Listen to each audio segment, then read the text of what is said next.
começando mais um Assunto é Saúde e hoje nós vamos falar do check-up. Quais são os exames que você deve fazer todo ano ou todo mês para manter a sua saúde? Eu converso aqui com a doutora Aline Moraes, que ela é cardiologista e coordenadora do serviço de check-up do Hospital Marcelino Champagnat, em Curitiba. Olá, doutora, tudo bem? Tudo bem, muito obrigada pelo convite. Obrigada por estar aqui. Doutora, quais são esses exames que devem ser feitos regularmente para garantir uma boa saúde? Essa é uma pergunta interessante, ela depende da idade, né? Então, a gente sabe, por exemplo, que mulheres, via de regra, a partir dos 40 anos, começam a se preocupar com mamografia. Antes dessa idade, particularmente se tem DIU, tem que fazer ultrassom. A gente se preocupa com colesterol, com diabetes, medir a pressão, mas realmente os cuidados costumam ir aumentando conforme a idade aumenta também. Curioso a senhora falar das mulheres porque as mulheres acabam realmente cuidando mais da saúde. É a impressão que a gente tem em geral, né? Realmente, a mulher procura mais o médico e como desde a infância, eu acho que ela já é condicionada que um momento da vida ela vai precisar ter o ginecologista ao lado, é um processo mais natural para ela, o check-up. O homem é outra história. Vamos então falar por idade, doutora. Uma pessoa jovem, né, digamos 20, 30 anos, deve ir ao médico uma vez por ano fazer qual tipo de exame? Entre 20 e 30 anos, se a pessoa não tiver história familiar de risco algum, eu diria para começar avaliando colesterol, glicemia e pressão. Nessa consulta, o médico vai avaliar a tua história de vida, ver se de repente você precisa de algo especial, ver se você precisa de uma periodicidade mais frequente. Mas, via de regra, se vem tudo muito normal, você pode deixar para repetir uma avaliação em até 3 anos. Maravilha. E interessante a senhora falar do colesterol, porque ter um colesterol alto ou ter muito colesterol ruim, qual é o colesterol ruim? Eu faço um recurso mnemônico para as pessoas, assim. O LDL, o L vem de low, é o que você quer low. E o HDL é de high, o H, você quer high. Então, o HDL é o bom. Exato. E o LDL é o ruim. Retomando aqui em relação à idade, não é a questão da idade nem de peso que pode indicar esse LDL alto, não é? Às vezes a gente se impressiona. Tem pessoas magras que são até fazer atividade física de maneira bastante constante e que vêm com LDLs bastante elevados, triglicerídeos também muito elevados. Normalmente essas pessoas têm algum padrão familiar por trás, mas muitas vezes os familiares não fazem check-up. Então nem os familiares não sabem. E quais são os riscos de ter esse LDL alto? O LDL alto, ele é a base para a formação das placas de gordura, que formam a aterosclerose, que podem gerar infarto, derrame, esse tipo de patologia. E o colesterol elevado, de todos esses fatores de risco, pressão, glicemia, o colesterol, assim, é um dos mais presentes, particularmente nas pessoas jovens. Falamos de 20, 30, a partir dos 40, 50 anos, quais são os exames importantes, tanto homens quanto mulheres? Bem, de maneira geral, esses mesmos dos jovens que a gente comentou. A partir dos 40 anos, em especial, quando a pessoa quer fazer uma atividade física mais intensa, e intensa, sim, corrida, que é algo que é até comum, né, as pessoas fazerem, e particularmente se começar a querer fazer algo competitivo, importante avaliar pelo menos com um teste ergométrico o risco cardiovascular. A partir dos 45 a 50 anos, varia um pouco com a literatura, a gente começa a se preocupar com câncer de intestino. Então, a maneira de triagem que o pessoal mais gosta é a colonoscopia, existem outros métodos também. E para as mulheres, como a gente falou, né, mama, e o homem, a próstata é uma discussão, você tem que também individualizar. Para os idosos, esses exames têm que ser mais regulares? Interessante você colocar isso. O idoso começa a ter maior chance de ter patologias acumuladas ao longo da vida. Então, daí a dizer que precisa fazer avaliações anuais, começa a ficar ainda mais necessária a individualização.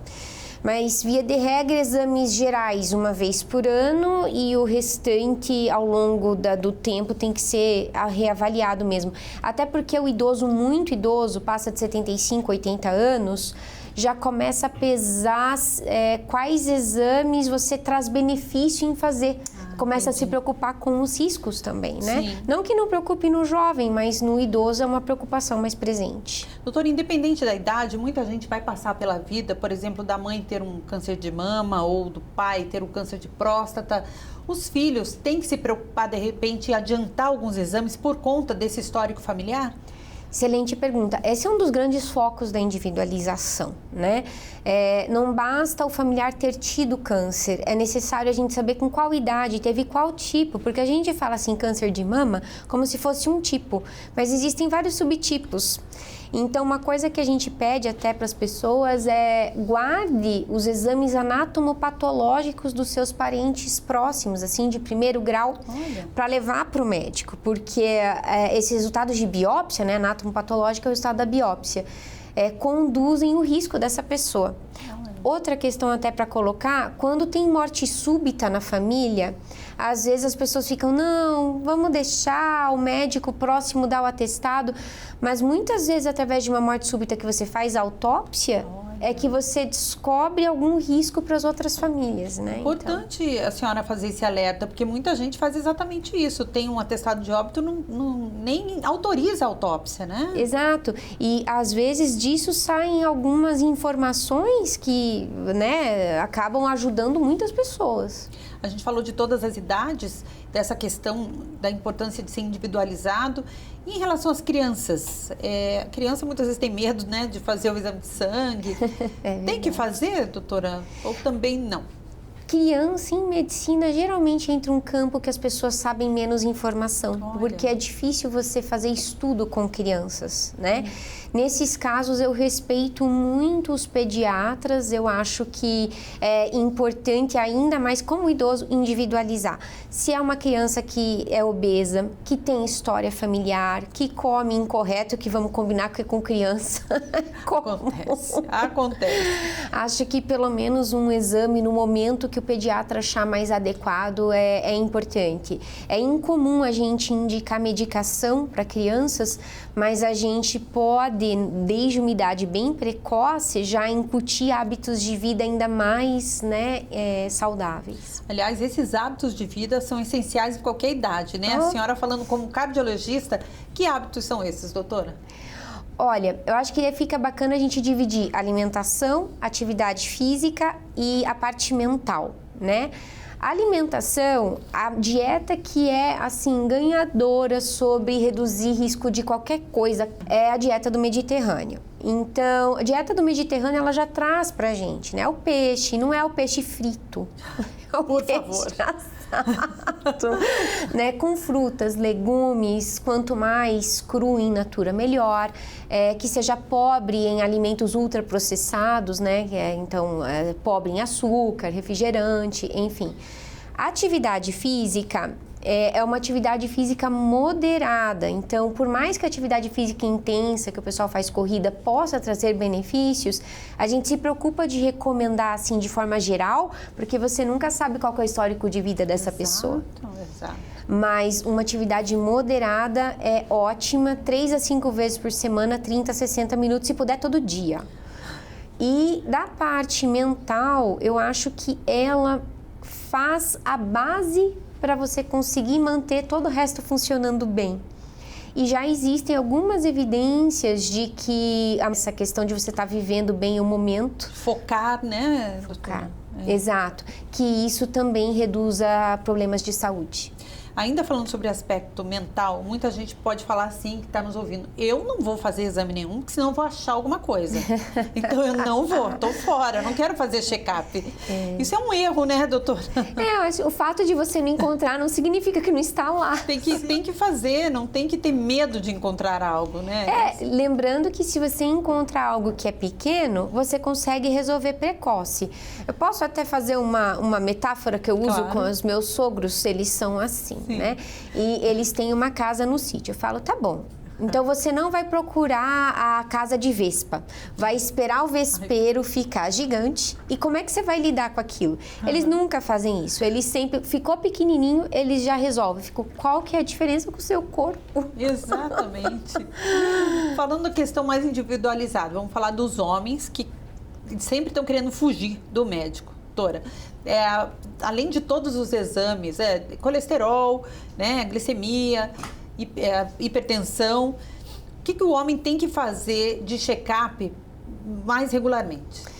Os homens têm um risco cardiovascular, via de regra, maior do que os das mulheres, né? Então, para o homem, sempre é uma preocupação maior para nós, risco de eventos súbitos. Olha. Se você for pensar, né, até do que você vê de mídia, boa parte das pessoas que você vê foi correr, foi andar de bicicleta e teve um mal súbito, habitualmente são homens, né? Eles costumam ter uma idade mais jovem, e homem tem mais duas questões que eu acho importantes. Primeiro é que eles negam sintoma. Então, mesmo falando, não, mas eu tô andando de bicicleta e não tô sentindo nada, não, ter falta de ar é normal, entendeu? Então, tem essa questão.